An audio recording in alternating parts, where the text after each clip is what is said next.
외교 실패인 거죠. 네. 미사일 발사한 거에 대비해서 어떻게 할 것인가라고 하는 것을 준비를 해놨어야죠. 네. 그걸 마치 깜짝 놀란 것처럼 개성공단을 닫았다?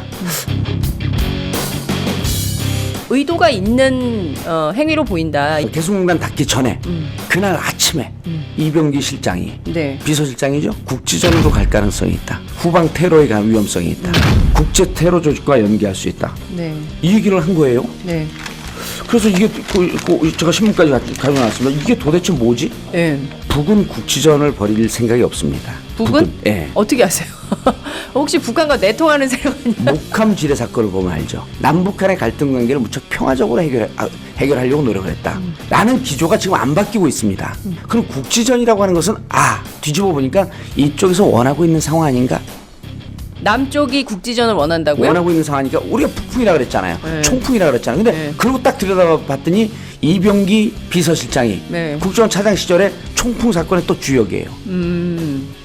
이거는 이 다음 수순이 무언가 남북한을 극단적인 강대강의 대결 구도로 끌고 가려고 하는 의도가 숨어 있는 것으로 보인다. 개성을 닫는 것은 극한적인 안보 상황을 만들어내는 그게 1단계입니다. 네. 플랜 B의 1단계죠. 그래서 4월 13일까지 했는데 네. 역시 200석이 안 넘어요. 남북한이 만약에 역대 보지 못했던 정말 네. 준전시 상황까지 가는 국지전이 세게 발생이 된다면 네. 어떻게 되겠어요? 국가 비상사태죠. 전시 상황이에요. 근데 제가 보기엔 너무 가정이 많은 것 같아가지고 지금 상황에서는 저는 분명히 문제 제기를 합니다. 네. 국지전은 대통령 비서실장 입에서 나왔어요. 비상한 상황으로 가면서 네. 긴장이 고조되고 고조되죠. 그럼 미국 입장에서는 아주 편하잖아요. MD, 사드 배치해야 될 필요성이 더 고조됐다. 사드도 지금 아주 비이상적으로 밀어붙여요. 저 설치하는 데서 2년 걸린다 그러거든요. 네.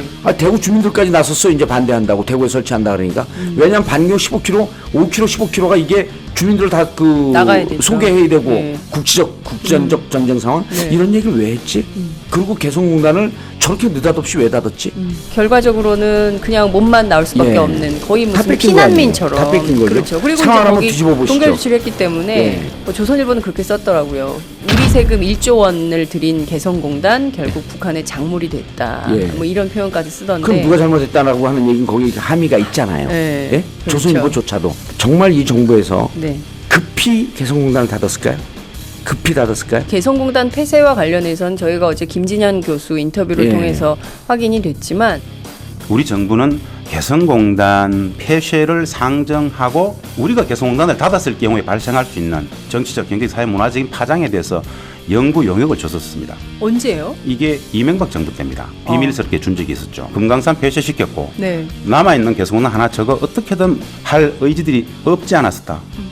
민주정부 10년간 해왔던 남북 간의 교류협력 사업, 예. 경협사업들을 흔적 지우기를 하고 있는 것이다. 화해와 협력보다는 대결, 신냉전 체제. 결국 이것은 말씀하신 대로 국내 정치로 그럼요. 이제 치환이 되겠죠. 유일하게 이념 공세로 잡아갈 수 있는 게 종북놀이입니다. 어찌 보면 21세기 안 맞는 그렇죠. 우스운 희화화돼 프레임이 있죠. 되는 거예요. 예, 예. 그러나 그럼에도 불구하고 우리 진보 진영 스스로도 통합진보당 해산 이후에 네. 그리고 이렇게 말을 하면서도 북한 문제에 있어서 얽히진 않을까라고 하는 자기 검열이 발동이 되는 거예요. 네. 그러면 이 정권 입장에서는 극대 극의 강대 강의 대결 구도 속에서 네. 뭐라고 조금만 얘기하면 종북으로 아주 선명하게 볼 수 있는 그런 통치 구도라고 하는 것은 뻔한 거죠. 네.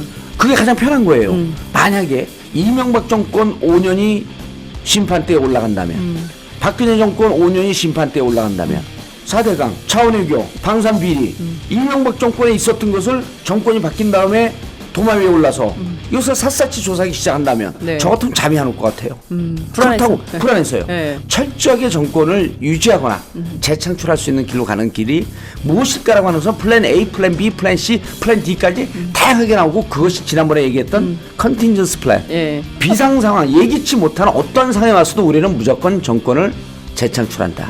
가장 FM이고 클래식하고 고전적인 모델인 남북 간의 대결 구도를 강화시키는 것. 이 국지전을 이병기 실장은 쉽게 투기 얘기했지만 네. 지금 군대로 보낸 60만 장병의 부모님들은 얼마나 노심초사하겠어요. 지금 여러분들께서 댓글을 주시고 계시는데요. 예. 이런 말씀 주셨습니다. 나 우리 아들 지금 군대에 있는데. 그러니까 전쟁 노름, 안보 노름 하지 말아야 되는 거예요. 네. 평화적으로 가야 되는 거죠. 그런데 이미 개성공단 닫으면서 강대강의 구도에서 미국에게는 사드를 배치할 명분을 주고 한미일 동맹 체제를 강화시킬 수 있는 걸 주고 그리고 그로 인해서 정권을 재창출하고 정권을 마르고 닳도록 가져가려고 하는 이런 구도가 있는 것은 아닐까라고 하는 것을 끊임없이 의심해야 된다는 거죠. 여전히 그 프레임은 유효하다라는 전략을 가지고 가장 여러 가지 유효하죠. 다양한 예. 전술을 짜고 있는 것이다. 짜고 있는 것으로 판단이 된다. 짜고 있는 것으로 보여진다. 예. 네, 무슨 관점을 담아서 내부자들 영화 찍습니까? 보여지는 것으로 볼 수 있다. 보여지는 것으로 문장 하나 바꿉시다. 이런 콩 같은 여우를 봤나? 여하튼 그런 문제들을